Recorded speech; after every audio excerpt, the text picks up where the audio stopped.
Did you know that the New York Times avoided reporting about the Holocaust during the war? This entity, known as the Paper of Record, lied to the world about Stalin's brutality, the effects of the bomb on Japan, and more recently, COVID's origin. Has the New York Times ever been objective or honest? Ashley Rindsberg illustrates in this conversation that the answer is no. So why do so many Americans still trust this gray lady? I want to start by saluting you for your courage, and the listeners are about to realize why you took on the gray lady, the New York Times. Thank you. Yeah. What led you to do that? I think it was just a really deep feeling that something is wrong. Something is wrong with the newspaper, and something's wrong with the notion that we all put our faith in this institution blindly. We assume that if it comes from the New York Times, therefore it's credible. But what I started to see in the world, and partly from being in Israel in the late part of the Intifada in 2002 or 3, was that just wasn't true. The reality and the reporting didn't match. And that sort of got inside me, and I wanted to understand it. You know, what's so interesting about your book is I think people, especially around me, keep saying, oh, once upon a time, you could trust the news, right? Once upon a time, you could pick up the New York Times or turn on CNN and get unbiased news. And that's actually not true. It turns out when you study actually history and you actually dive into your book, you realize that even my parents should not have actually trusted the New York Times. And we're going to get into all of those examples, but just fast forward to what is happening today as we speak. We have Tucker Carlson being fired from Fox. We have Don Lemon being fired from CNN. Mm-hmm. Like, what is going on? Yeah, it's the media is in this state of crisis. I think there's an economic crisis that they're dealing with. And they are dealing also with something that they call the trust crisis. But the trust crisis, when they use that terminology, puts the burden on us. We don't trust them enough. The reality is it's a reliability crisis. They are no longer reliable. And the public understands that. And that's on both sides of the aisle. We sort of understand now that there are agendas at work, that there are narratives that are being constructed to suit the needs of those agendas. And they are scrambling. They don't know what to do. Because for basically the last 80, 100 years, they've enjoyed the privilege of our trust, and they no longer have it. One of the things, as I think about what has just happened recently with, the firing from legacy media, and I read your book at the same time, I think about this idea that if they were actually capitalist, if these news organizations were less of these ideologues and actually were more focused on building a business, then they would satisfy a larger customer base, right? Like if I ran CNN, I would call Tucker Carlson right now and I would say, hey, come over and let me get your audience. And then my audience would grow even further. And if CNN actually did that, not only would they probably make more money because they would have a larger audience, but they would actually do a favor to Americans because they would provide two perspectives so that Americans can actually go ahead and make their own decisions. But they're not capitalists, they're ideologues. And they've always been ideologues. And the New York Times has always been about ideology, not necessarily about managing a good business. Do you see that connection too? For sure. I mean, today with the media, especially with the economic headwinds that they're facing, and since Google has basically eaten all their ad revenue, this would be the moment to rethink how they approach their market and how they serve their customer and who the customer is. That's the other thing. I think for a lot of media today, the customer is the political establishment, and the actual customer, the audience, is just kind of a byproduct. It's just a means of serving that upstream customer that they're really ideologically aligned to. And it's, of course, about being part of this set of people who think alike and they want to prove their bona fides to each other. But the Times did have somewhat of a capitalist approach to things, and it led to some of their very disastrous decision-making. But what we've seen in the last 10, 15 years, and certainly that's accelerated in the last 5 years, is that they've thrown that out the window and they've taken a political approach, which is about serving the base. 3% of their readership that is willing to become subscribers. And that 3% is increasingly extreme in their views. They're younger and they're more woke and more millennial. And the Times is scampering after them to try to serve them. And what that means is that they're giving up the rest of the 97% of the audience who are thinking, what is going on here? Why do you think they're doing that? I mean, if they know that they're actually catering towards a more extreme base, is it because they only believe that the base would actually pay a recurring fee and that's what they need to capitalize on? Partly, yeah. The entire, let's say, newspaper-based news media has flipped the model from advertising-based, which is kind of democratic because every set of eyeballs is worth the same amount as every other set of eyeballs. But when they moved to subscription-based model, that meant that the people who are willing to pay not just a few months or a few years, but for 20 to 30 years, you got to get those real true believers, the fundamentalists. And that's exactly what happened. And the 1619 Project was quite expressly a response, a tactic for them to attract this new kind of subscriber that would really fire them up and say, I need this so much, I'm going to pay you every single month indefinitely. Your book, The Gray Lady Winked, talks about how a family started the New York Times. You talk a little bit about their background and the kind of impact they have on the way America thinks about virtually everything, right? It's the paper of record. And there's this one family that has such a strong influence on even on our policies, our decision making. Let's go back to the first story that you talk about here, which is how the New York Times got the reporting on the Holocaust. Wrong is an understatement. Yeah. Who owned the New York Times? What's their background? And how did they cover the Holocaust? Yeah, they're called the Sulzberger family today. They still control the paper. It's a public company, but they have a two-tier stock structure, and they have special stocks that gives them control of the paper that cannot be taken from them. They trace back to the founder of this dynasty, and it is a dynasty. This is one of the great American business dynasties that still exists today. We kind of think about the Rothschilds and the Vanderbilts, who are basically all gone. This one still remains. And by the way, it is a literal patriarchy. They passed that baton of the chairman of the paper and the publisher of the newspaper, chairman of the New York Times Company, from male heir to male heir to male heir for 120 years. There's not been someone who is not a white male, to speak in New York Times terminology, for over a century. So these are, they were started by Ox Sulzberger, who was a German Jewish immigrant to the United States. And after him, it was handed back with a brief stopover through his son-in-law to another son-in-law named Sulzberger.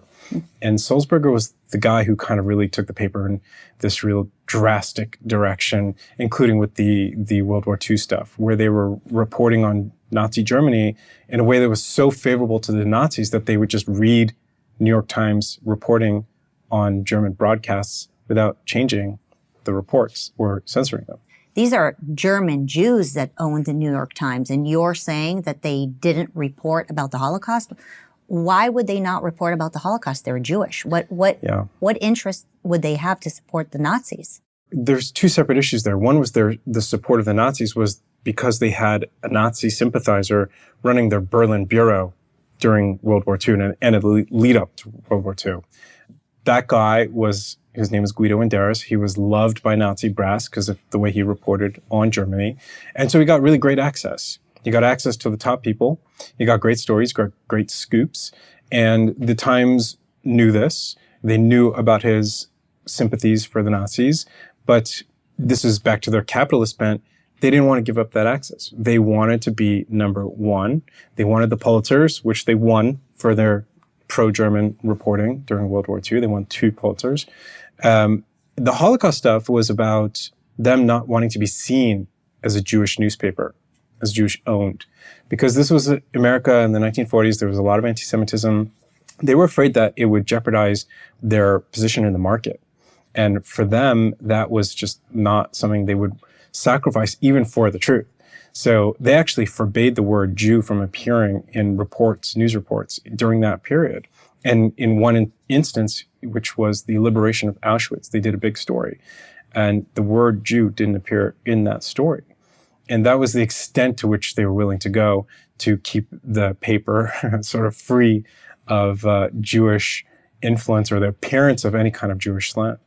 It was so important for them to feel like they can belong and fit in that they were actually willing to sell their own Jewish brethren who are out there in Germany being slaughtered. That was the ideological part for them, which is that they kind of subscribed to this approach to the Jewish faith, which for them meant that there was no such thing as Jewish people as an ethnicity or a nation. There was just Jewish worship. Like, you would go to a church and I would go to a synagogue and we're just all the same. And for them, what was happening in Europe was just happening to Europeans, not to Jews per se. So that was an ideological commitment that they made, and that's something that they all believed in. And it was about not wanting to be seen as being different. And it was also about not wanting to lose their leading position in the market. How did they write articles about the Holocaust without mentioning the Jews? What did they write about? They just didn't write about the Holocaust. That was the easy solution that they took. Or if they did, it would be in incredibly small articles that were buried in the back pages. So in one case that I talked about in the book, they did a story about the murder of 700,000 Jews in Europe. And they gave that something like 3-4 inches of column space, and they buried it on page 5. And the same day's edition, with the front page had a story about one man in Iceland being killed. That was the way they did it. Say, sure, we're covering it, but without really covering it. 6 years, they did 6 front page stories about the Holocaust. That's unbelievable. And you're saying they won 2 Pulitzer Prizes? Did they ever apologize or, come out with a statement saying we were wrong?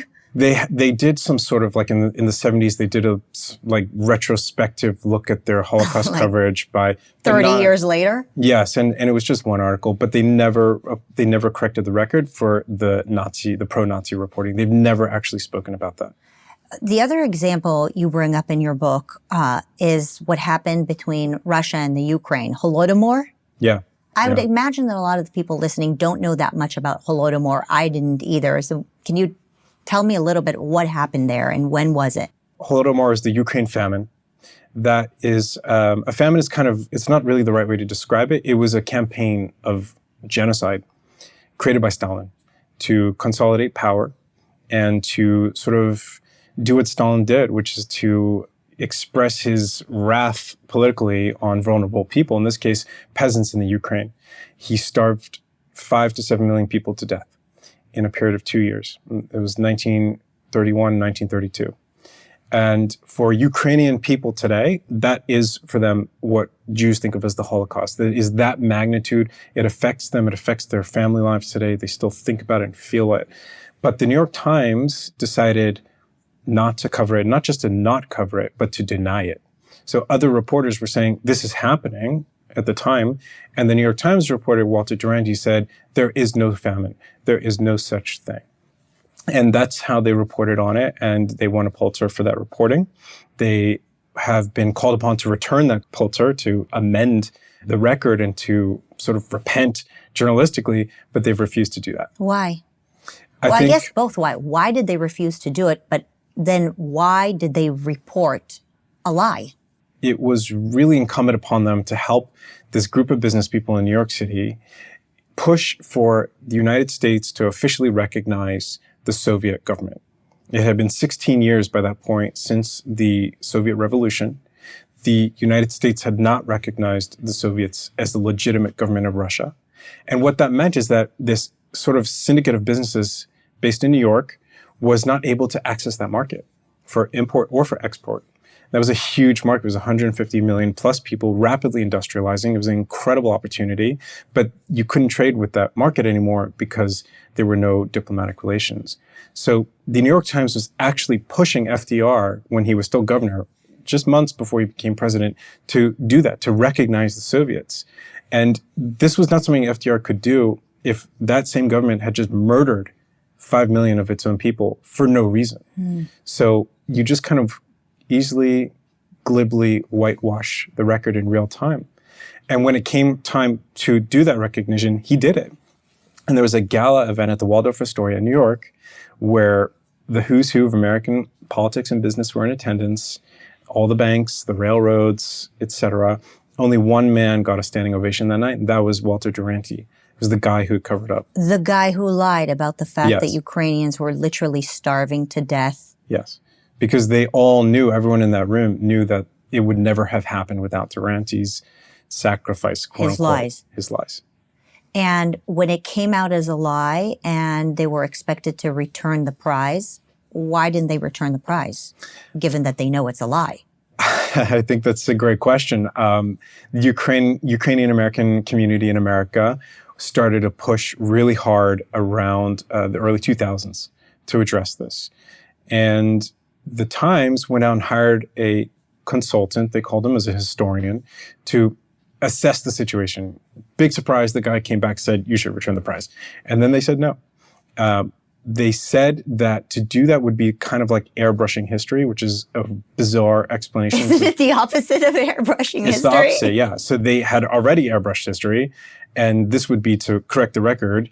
Why did they really do that? I think because they understand that to give back one prize would open up the can of worms to say, okay, well, what about the World War II stuff? And what about the stuff the reporting for weapons of mass destruction that got a Pulitzer? What about this or that or that or that? There is a lot to correct. I did a story about, I think it was at least 7 Pulitzers that I count that the New York Times won incorrectly or illegitimately that really should be given back. I mean, these are clear-cut cases. So they don't want to go down that road. Well, I think there is a difference between news entities that have reported a mistake by accident versus news entities that actually know that they're lying about things. Mm-hmm. And I think that's really what we're talking about here is that they knew that the Holocaust was happening, but because they didn't want to be associated with the Jews, they didn't report on it. Right. They knew that Holodomor was happening between Russia and Ukraine, but because they wanted to make Russia happy, they lied about it. And on to the next one is what happened in Japan. So it's another example where they knew that they were reporting a lie, but they still went ahead and did that. That was actually quite remarkable because this isn't like, maybe they did, maybe they did. They did actually work with the War Department. They sent their star science reporter, William Lawrence, and they sort of loaned him out to the War Department. In exchange, he got access to the bombing run that dropped the bomb on Nagasaki. So this was quid pro quo. He was expected to carry water for the War Department, and he actually was working with them to develop pamphlets, propaganda pamphlets about this new weapon to make it seem less horrendous than it was. And he was also expected to deny that there was radiation poisoning as a result of it. So you could sell it to the American people as just a really big bomb and not something that makes people sick for years on end after the fact. It was an arrangement that worked for both parties. The party that lost was the American people who didn't know the truth about what this bomb really did until months later, where, again, you have a very narrow period where you can set public opinion with what comes out first. And people just say, okay, this is the story. There's no radiation poisoning as a result of the bomb. And in fact, of course, there was. And other people were reporting it, including some of their own reporters, who they subsequently shut down in order to keep the propaganda line. Is this an example where the government actually told the papers what to write? They told them what to write, and they willingly said, sure, let's make the deal. And the deal was, you get your reporter to be with the armada that's dropping this bomb. You get to have the first story. You get to report from looking out the window as you're seeing the mushroom cloud rise into the air. And we get the New York Times to help us write the propaganda and to publish it in their paper. It's unbelievable because, as I say, we keep thinking that before we were born, these news entities were reliable. But, these are obviously examples of things that have happened many, many years ago. It's just the public was unaware that we were being manipulated, I guess. Yeah, we place a lot of store in the brands that have been built up for decades, if not centuries. And, the Times, I think, is actually, it is different in a way. I mean, I did a lot of comparison with the book, looking at what the Washington Post did, for example, when the New York Times was calling the Berlin Olympics in 1936, the Nazi Olympics, the greatest sporting event of all time. Yeah. The Washington Post was actually saying, this is a disaster. This is a propaganda win for the Nazis. So the Times is different in that way, but it's also symbolic of the rest of the media, which is why it's it's such a fascinating way to look at the media through this lens. That is an interesting question, I guess, that you asked yourself, and I should have asked you too, which is, how did the other media outlets report on all these issues? But you're saying that really the New York Times had its own agenda. Yeah, in most of these cases, that was the case. I mean, the Post was pretty good on the Nazi stuff. They were not reporting like the Times was. On the atomic bomb, the radiation poisoning, there were plenty of other reporters who were on the ground saying there's absolutely radiation poisoning going on here. The same would be with the Holocaust, of course. Lots of reporting by other papers. People ask me, how does it get this reputation for being number one if all this is going on? My answer is that its reputation for being number one is because of all this stuff. Because they were working with the Nazis to get the best scoops. Because they were working with the War Department to get their reporter on the plane looking out the window at the mushroom cloud. They were willing to sacrifice everything, first of all, the truth, in order to stay number one. What about Iraq? That's another example that you bring up, I guess, somewhat more recent, something that some of us can still remember. Yeah, Iraq, I think it fits that pattern. They really came out looking for prizes. They had a new editor at the time named Howell Raines, who really wanted to make the New York Times, which was, a very well-known but still mostly focused on New York paper, into this national phenomenon in news, more like CBS or ABC than just a newspaper tied to a city. So he said, we're going to increase what he called the competitive metabolism of the New York Times. We are going to be number one. We're going to beat the Washington Post for Pulitzers. And we are going to do that by getting rid of all our kind of blue Dem hangups, and we're going to go after the red meat for the story. And the red meat for this story was Saddam Hussein has WMDs, weapons of mass destruction. That wasn't true, of course, but they were so invested in that narrative, and they were so invested in securing the Pulitzer, which they won, that they blinded themselves. And Judith Miller, of course, played a role in that, where she was reporting stuff that it didn't make the cut. It didn't meet their own standards for, when you've got the story of the decade, and your source is a guy standing 100 feet away from you wearing a baseball cap saying, this is where the weapons were, pointing at the ground, and you can't interview him, and you don't know his name, and you don't know who he is, but you run that story anyway. There's a problem, and it's not just about Judy Miller, it's about the paper that was allowing that kind of reporting to hit its front pages. I mean, a lot of it comes from leadership, but certainly they ended up throwing Judith Miller under the bus. Yeah, they made this huge hue and cry about protecting their reporters and protecting the sources. This was after she reported on the identity of a CIA agent that was leaked by someone in the administration. She went to jail for that. She stood behind her principles and her convictions, and she actually sat in jail. And the New York Times, the Sulzberger, that Sulzberger at the time, and there's a different Sulzberger now. There's always a Sulzberger. There's always a Sulzberger, and his name is always Arthur. And so that Arthur Sulzberger, he came out and went on Charlie Rose saying, we stand behind Judy and what she's doing, and it's terrible conditions. Meanwhile, she's saying the conditions are actually okay. But she gets out of jail, and then 2-3 days later, or maybe a week later, they fire her. And that was that, because it was no longer good for the brand.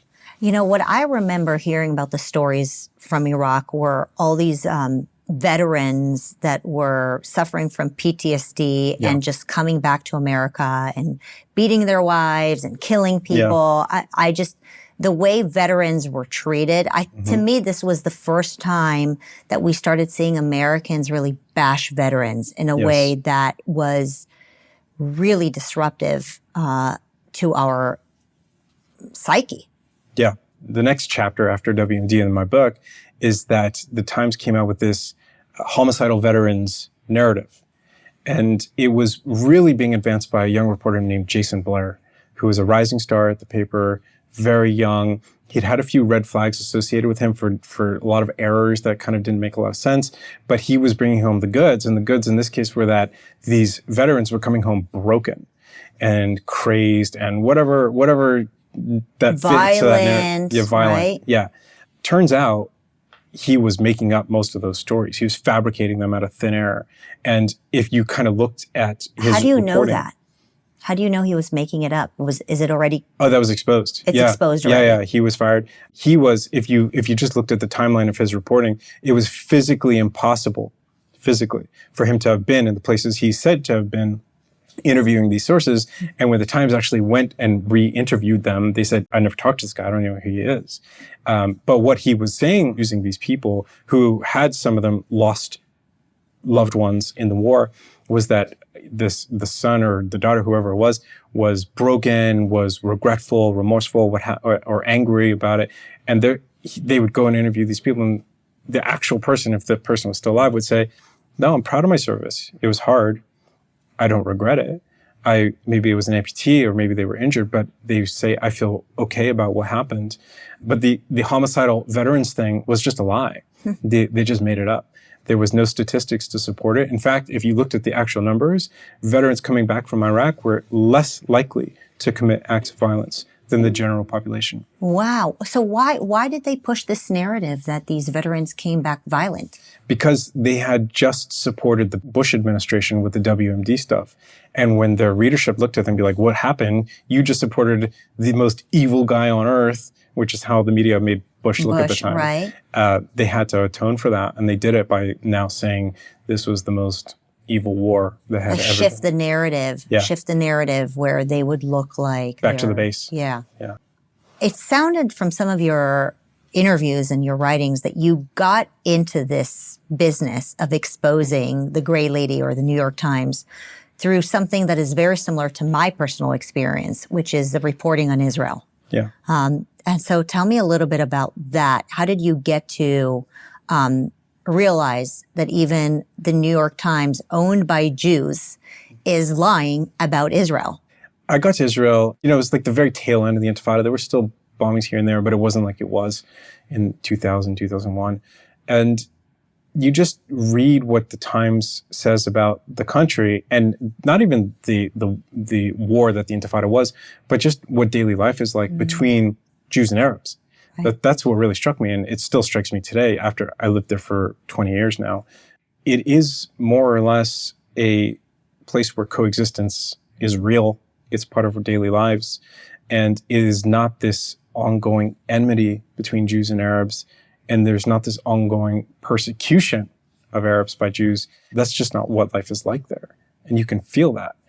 And when you read the reporting, and the New York Times is putting dead Palestinian children on the front page, photos of them in a montage, and they've not done that for any other war in the history of the New York Times newspaper, you think that something is going on here. And then you look at their reporting on the Holocaust, on World War II, on any other number of things, and you think, okay, well, I think I understand what's going on here. That was part of it. So do you think the same reason that they did not produce any articles about the Holocaust or any significant articles about the murders of Jews in the Holocaust is a similar reason why they were so focused on bashing Israel and lying about Israel? Yeah. It's the same kind of ideology. Yes. Of Definitely. Just distancing themselves and not looking like they're part of, the Jewish group or something like that. Yeah. It's almost like reverse anti-Semitism, or it's actually anti-Semitism done by Jews. Yeah, because for them, they don't see Jews as a people or as a nation or even as an ethnicity. So why should they have a state, right? You got America, it's fine. But they've been anti-Israel in that way, politically anti-Israel since Israel's birth. And this was just a way for them to drive home that message. And it sort of optimizes over time. It gets more and more intense as the ideology kind of compounds within the newspaper. Because again, this is a dynasty. They hand down not just control and ownership, but ideological commitments. And you get to the point where it's both ideological and, from a business perspective, benefits them to pander to that base that feels the same way. I mentioned that a similar story happened to me, where I'm an American. I was born here in the United States, and I lived in Israel for several years. Yeah. And when I came back from Israel and I saw the lies about Israel, there were two things that really got me into the business of trying to share truth with the public. And one of them was education. the teachers' unions and the lies that are being taught to American kids, the lowering of standards, and all of that really ties into the great big American lie, and that is that the teachers' unions actually care about kids or teachers. They don't care about anybody except for their own power and money. And the other great lie that woke me up was the lie about Israel, right? Where, places like New York Times would report that Israel is an apartheid state. And I came back from Israel as an American. I'm like, wait a second, I lived there. There is no apartheid state. I mean, in high school, we would have friends that spoke Arabic. It's why I can kind of get away with a few Arabic words. And so this great big lie that Israel is oppressing, a minority Arab population, and the fact that the New York Times is propagating that is just mind-boggling. For me, if that's their point of view, that's okay. Everyone's entitled to it. The problem is that when you actually start to change facts, change the ground truth in order to support the narrative, and that's the 1619 Project is another great example of that. If that's your point of view in America, I don't agree with it. It's not how I think. That's all right. But when you're distorting and perverting the historical record to achieve it, that's actually a very different story. That's where things become really dangerous. And that's what happens with Israel. With Mohammed al-Dura was the young boy who was killed under unknown circumstances in the beginning of the Intifada. And the New York Times came out within days of that happening saying Israel murdered a child. That was in the Intifada, was that 2001? This was in 2000. Things broke out. Yeah. And I think his death was in 2000.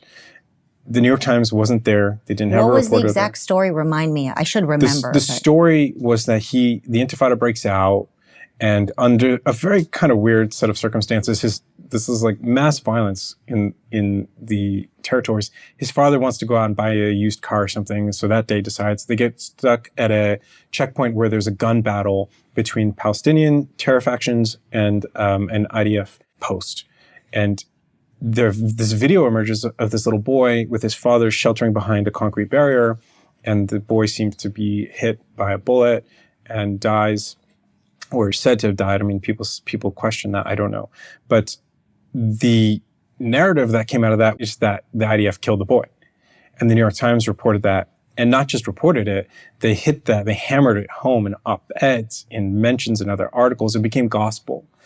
Years later, there was a court in France that had to do with libel because a French Jew in France accused a French news channel of sort of manufacturing this as a hoax. The French company sued him, and the French court ruled in the favor of the Jew who said this was not true. The forensic expert in France said there was no possible way, given the positions of the IDF and the child, that the IDF could have killed the boy. It was not physically possible. And the New York Times, of course, didn't respond to that, didn't report that, after they had manufactured this myth about essentially a blood libel, that in cold blood, they had shot this boy. Who shot the boy then? Did we ever find out how he was killed? No, it was Why was there a boy running around? None of it really makes sense. Fire. It's not been resolved. But what is clear is that it was not Israeli soldiers. And what is clear on the media side is that Israel was blamed for that occurrence. Did the New York Times ever publish a correction or an apology? Never. No. And that was the myth that in part was used to justify the murder of Daniel Pearl, the Wall Street Journal reporter who was killed by Al-Qaeda. They said, look what you are doing to our children. Your own media is documenting this, and we are taking our revenge. Do you happen to know how the New York Times reported on Daniel Pearl? No, not really. I would imagine, lukewarm? I imagine. I never really looked into that. No. Yeah. So onto a more recent issue, and that is critical race theory and the 1619 Project, which I would hope is considered a massive failure. But what is scary about it is that they've been successful at not just being a news media company, but now an educational company, right? The 1619 Project had the goal of actually being in schools and essentially brainwashing the American student public, right? And now it is. And now it is. Yeah. So what are the origins of the 1619 Project? The 1619 Project came from a reporter, New York Times reporter named Nicole Hannah-Jones, who had reported quite a lot on race, a lot about what she describes as segregation in the education system, that Black kids go to school with mostly Black kids and white kids go to school with mostly white kids. If that's true or not, I don't know, but that was her approach. So she came up with this idea, which was really born out of the critical race theory movement that had its roots in the 1970s in academia at Harvard and other places.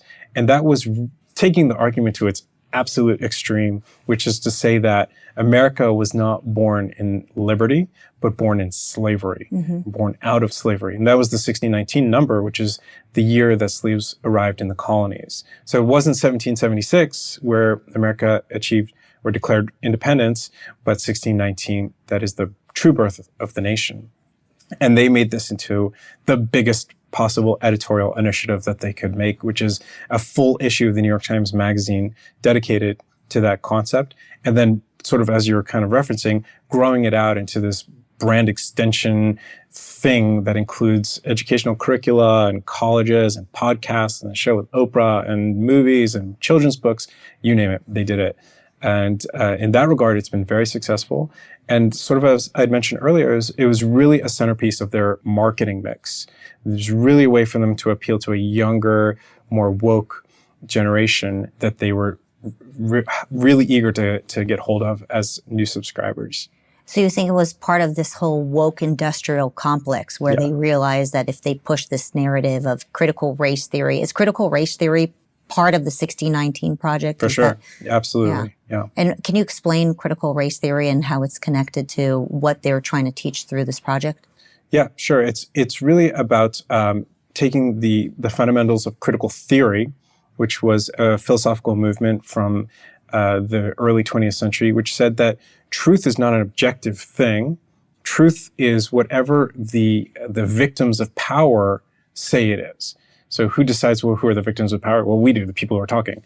And that really was a huge reorientation from this like classical Enlightenment notion of truth, which is something that we all kind of do our best to approximate together, and saying, no, this is about what I declare to be the truth, that truth is about power. It's not about knowledge. And they took this and sort of applied it to race and said, if you look at this racial hierarchy of racial victimhood, that the people with the most truth are the most victimized. And they sort of use that to manufacture the world we see today, which is that you've got what people describe as the victimhood Olympics. Yeah, victim bingo. I call it victim bingo. Yeah. That's what 1619 is about. It's about saying, no, it's not about objective historical truth. Because when the project came out, you had historians, dozens of historians from prestigious universities, not right-wing people, coming out and saying, actually, this is not true. What you're saying is not true. Their own fact checker told them that you cannot say the Revolutionary War was fought to preserve slavery. That's not true. That was a professor of African-American studies, an African-American woman at Northwest University, said this is not true.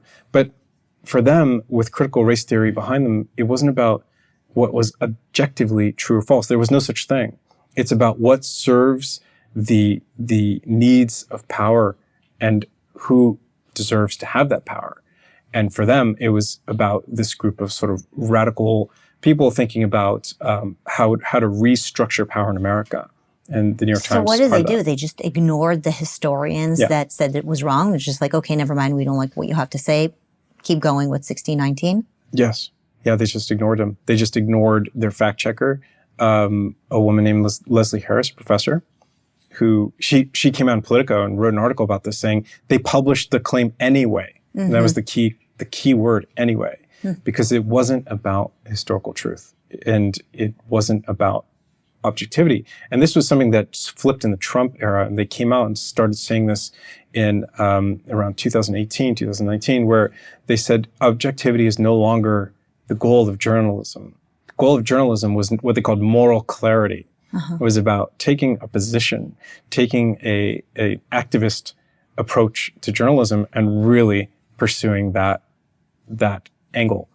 I mean, the hypocrisy is so unbelievable because they were so obsessed with Donald Trump Yeah. and claiming that he was lying and that they were all focused on the truth. Meanwhile, they've been lying to us for years. But not only have they been lying to us for years, they actually have an entire 1619 program that admittedly is not about the truth. How do they get away with that? How are they the paper of record? It's just bonkers. And I think that's what comes back to the whole through line of the book is that they are willing to stay number one at all costs, including the cost of truth. And the 1619 Project is just a great example of that because you fire up all these people. You say something so extreme and so out there that it's going to be challenged across the board. It does make things a little bit more binary. We like it or we love it or we hate it, but that's okay for them. Division is okay for them. Division works great in media because you want that kind of energy, you want that kind of tension, and they achieved it with the 1619 Project. It's just so crazy. The other hypocrisy is that they keep putting America through the purity test. Yeah. America was not founded by completely perfect individuals, and therefore America is this horrible place, right? That's the narrative that the 1619 Project pushes, but they don't apply that to their own background, right? And their own history. Yeah, that's right. I mean, why has there never been a non-white male publisher of the New York Times ever? I mean, they didn't even consider a different option. It's not even in the running. And I think that's what it is for them. It's like they can do what they need to do to support the dynasty. One thing that they've been really hardline about in the business of the New York Times company is being anti-union. They really try to crush the union movement within the paper. And that's been something that's come up recently, where there's this tech guild that some of the tech staff and reporters are trying to form. And the New York Times is brutal when it comes to their own employees trying to unionize. When it comes to other companies and unions, they are gung-ho. So this is just another facet of that. Are they starting to suffer from their own poison? It's not something I ever really thought would happen, but I think there's so much awareness today, and I think there's so much focus on the New York Times from every angle about what's going wrong and what's happening there. The pressure of it and the cost of it, all the lawsuits that they're defending, it has to actually take a toll on the business. And they recently had another shift in their editorial leadership from Dean Baquet to Joseph Kahn, who I think is probably, they had this recent uprising about trans issues at the paper where trans advocates and activists came out saying the New York Times is not covering this correctly. And rather than cave, they pushed back really hard. Rather than do the sort of town hall thing that they love to do, they said, absolutely not. And if you get up and walk out and protest, you're going to get fired. And that's a big shift for the Times. What are the chances that one of the Sulzbergers will actually step down and give the winner of victim bingo their position? 0. It's like one has to ask that, right? One has to wonder. Never going to happen. Are there, I guess, nefarious or outside influencers on these media companies, whether it's New York Times or CNN or, all these folks that are pushing things that are so bad, they're so obviously bad for America that one has to wonder, where is this funding coming from? People ask me all the time, is George Soros behind this? Or, George Soros is known as like the one big villain behind a lot of this kind of push for America to become more socialist. But is it China? I mean, we know that, there is a huge impact of China on the way America thinks now. Yeah. Have you done any research on that since publishing your book? Yeah, Soros, I don't know what the relationship with the Times, but China for sure. I mean, China, the Times actually has a Chinese edition of the newspaper. It's one of the few language editions dedicated to a single country. I think it's the only one actually. And for them, it's the future. I mean, you've got 1.4 billion people, 1.6 or whatever billion people in that market, and accessing that market is for them massive. Yeah, it's massive. It's where the growth is. They know that growth in the U.S. is going to be limited to what it currently is. So for them, it's all about getting access to that market.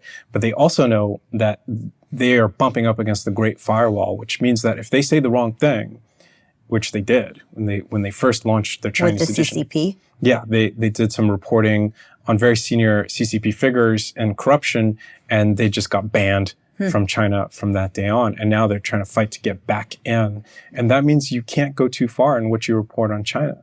You can't stray from the party line. Otherwise, you're not going to ever access that market, and your competitors will. And you can see that today, and it's an echo of the Holocaust coverage that they didn't do, which is the Uyghur coverage. There is a genocide taking place in China against an ethnic, religious minority. And ask yourself, when was the last time you saw front page coverage about the Uyghurs in the New York Times or any other newspaper? They just don't do it. They don't talk about it. We don't know anything about it. And of course, the New York Times, like many other American news organizations, has until fairly recently taken money from Chinese propaganda, from China Daily. It was paying out huge sums of money to advertise. And these advertisements were actually advertorials. They look like editorial. You'd open the New York Times print edition, you would see great coverage about China and CCP. And if you didn't happen to see the little advertorial label at the top right of the paper, you wouldn't know that it was paid for by the Chinese Communist Party. So you think that the New York Times, just like they played friendly with the Nazis during the Holocaust, they're playing friendly with the CCP now? For sure. Just like any huge tech company would do and does, it's the same calculus. COVID. Yeah. Do you think that's related? You think the way the New York Times did not report about the Wuhan leak, in fact, pressured people and mocked people who spoke about the truth about the leak of the lab. Is that connected? Is that part of them wanting to play friendly with China? Probably. I think when they came out on February 17th, 2020, it was a month before a pandemic was declared, saying that if you think this came from a lab in China, that you're a conspiracy theorist. There was no scientific publication at that point saying anything like that. There was only one thing that said that, and that was an article, an editorial in China Daily saying the very same thing using the same exact language 1 week prior. 1 week later, the New York Times comes out saying the same stuff about the lab leak being a racist conspiracy theory. And that was a line that they held for quite a long time. And it had nothing to do with Donald Trump. Donald Trump was praising China in February and March of 2020. He was saying she is doing a great job. And it was only in April that he came out talking about lab leak. The New York Times had been on this anti-lab leak crusade for, by that point, 2 months. So they set the tone. Absolutely. Why do you think the New York Times was on this anti-lab leak crusade? I think it was in part because they were paying attention to the Chinese messaging. And I think the overwhelming influence with that was Anthony Fauci. Donald McNeil was their top COVID reporter at the time. He was actually writing to Fauci saying, "You're doing such a great job. That press conference you did was amazing. I got a bobblehead of you." I actually bought two. These are New York Times contributors that are celebrating Fauci and giving him kudos? Absolutely. And it went both ways. And Fauci would write back saying, "Thanks, Donald, you're great too. And I love what you did in that article. It was amazing." And that was the relationship. And that was because Fauci holds enormous amount of power. And if you're a science reporter, you're dependent on access to Fauci to do a really good job in that vertical. And they all knew it, and they all loved him, and they all looked at him as this god. And when he handed down the messaging about lab leak, they just ran with it. There's no other reliable explanation for why they would call lab leak a conspiracy theory in mid-February 2020. So it was because they wanted to make him happy so that he continues to give them access to information? Or it's just this whole they've just cycle? Believed what he said. And he says this came from an animal. This was animal spillover. And we're seeing a lot of conspiracy theory about people talking about the lab in Wuhan. And that's all it is. And that's the story that they run. In your opinion, did Fauci know more about it? And he For sure. wanted to just not share that with the public? I mean, was he do you think that Dr. Fauci was lying to the New York Times and then the New York Times was sharing his lies because they believed what he said? He may not have known exactly what happened at that point. I'm sure he knows now, but he did know what kind of stuff they were doing in that lab. He funded it. Mm-hmm. And what really set him off in this sort of panic in late January was discovering a Science magazine article saying that one way that COVID could have emerged is in this kind of study. And it referenced a 2015 study done in the Wuhan lab. And Fauci says to his deputy, "Go find out if we funded this study." They did fund that study. And the deputy came back and told him that. The next day, Fauci said, "We need to do this emergency conference call with some of the top scientists in the field to kind of start coordinating the messaging. And that's exactly what happened. Why do you think he lied? Because this is the worst pandemic in a generation, or many generations, and he might be culpable for starting it. The kind of research, you can call it research, I would say in air quotes, that they're doing is to take exactly like what kind of virus this is, bring it into a lab and give it what they call pandemic potential. That's the research. Can you take a non-harmful virus, put it in a lab, and make it a pathogen of pandemic potential, PPP? That's exactly what they've been doing for 10 plus years. And he is the primary funder of that research. Have you heard of NewsGuard? Yeah, I have. So NewsGuard has had an impact on us in a really bad way. Dennis would speak about things related to the lockdowns and COVID. We would receive these threatening emails from this organization called NewsGuard saying, you are propagating misinformation and we're going to let the public know that, basically you're fake news. First of all, I was like, what fake news? I mean, every person we bring on has, credibility and it's legitimate sources. And unlike the New York Times, we're not looking to play friendly with, certain interest groups, but we would receive all this pressure from NewsGuard to not report on things. And at first we were like, well, who cares what you even have to say, NewsGuard? If you slap us with a bad label, supposedly you think that what we're saying is not true, we shouldn't have to worry about that. But because they have all of these connections with other entities, they essentially apply pressure on other organizations and companies not to work with PragerU. And so actually NewsGuard became an issue not when they sent us these threatening emails, but when they actually informed other companies not to work with PragerU. And so we received an email from JW Player, our video servicing company, telling us that we have a month or so to take off all our videos and find a new entity that's going to serve our videos. And when we asked them why, their answer was, well, NewsGuard gave you a bad rating, and God forbid they would work with a company that gets a bad rating from NewsGuard. And I do foresee that this is what's going to happen with other entities and other, businesses that won't work with companies that are simply afraid of the NewsGuard rating, right? They don't want to deal with it, or they actually believe it. And that will ultimately lead to what I call economic suffocation, right? They're trying to suffocate us from working with any other groups. Eventually, they're going to go also into financial institutions that shouldn't work with entities that propagate misinformation according to NewsGuard. And I'm just curious what kind of experience you have with these, entities that guard the news.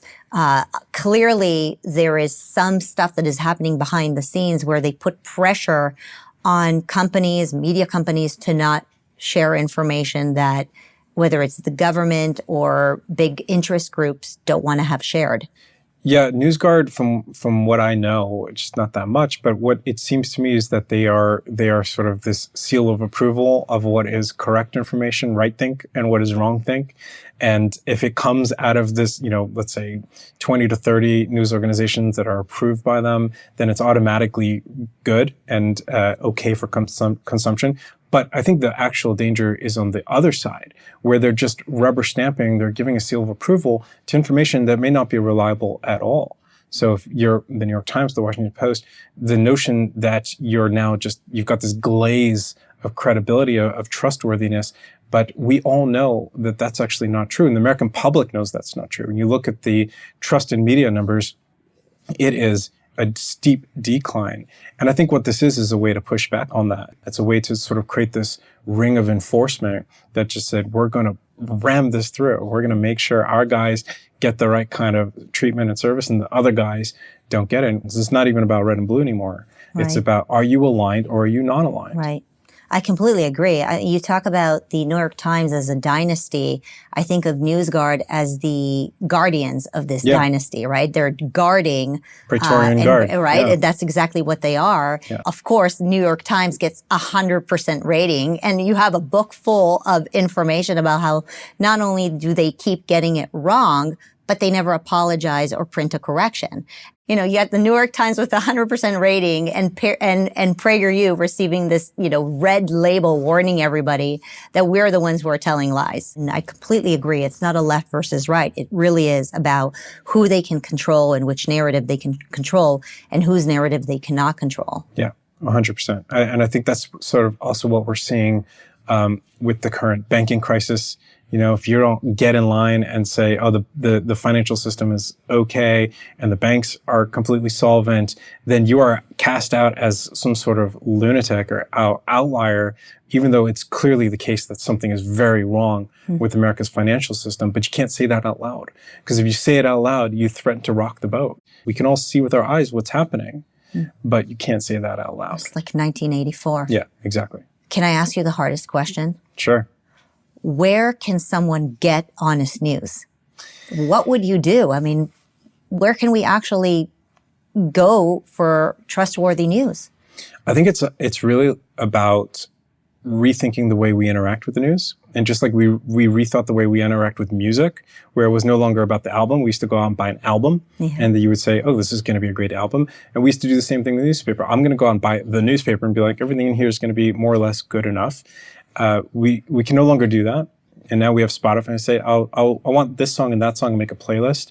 And it's the same thing with news. Say, all right, this report at the New York Times is really good. And this one at Fox News or Washington Post or wherever you might find it is good.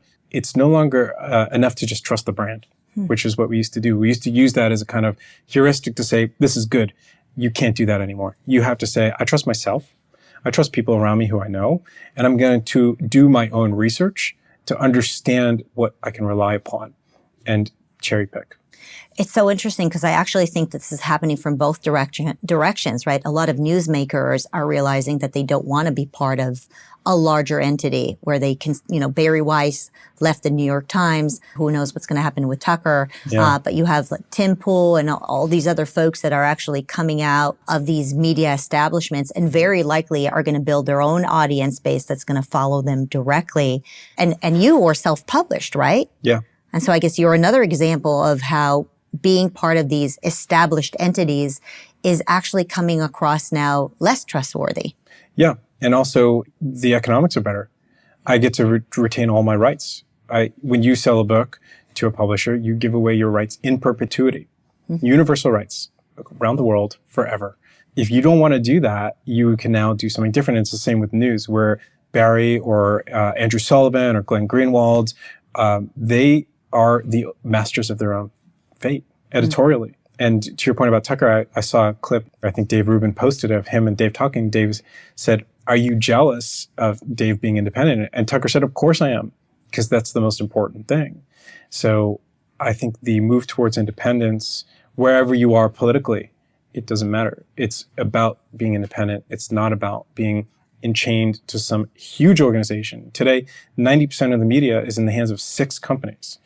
And those companies are gigantic companies. That's Comcast, that's AT&T, Verizon, NBC Universal. These are giant companies that have a fiduciary responsibility to their shareholders, not to their news audiences. Not to the truth. And least of all to the truth. So they're doing what's good for the stock price or what's good for their ideological commitments. And I think the truth comes last. Yeah, it's no surprise that they hire folks like NewsGuard and other fact checkers to try to take any sort of incoming competition down. It's a very clever model, the NewsGuard model. Yeah. It's one I deeply disagree with. I think this is not what we need right now. What we need to understand is how reliable is the reporting. That is the question we're all seeking to understand. NewsGuard doesn't answer that. NewsGuard deflects that. Right. And that's why it serves such a great purpose, a great need for the media, because that's what they're looking to do, is deflect. Well, I really, really enjoyed reading your book. Thank you so much. It took me the whole weekend, but it was totally worth it. And I actually really highly recommend it because, there are a lot of claims we made here in this conversation, and the book actually backs it up with a lot of evidence. And so it was a fascinating read. I hope people will go ahead and buy it and get more informed. And thanks for all you're doing. And thanks for being so courageous to speak out. And I look forward to speaking with you again. Yeah, me too. Thank you. It's been great.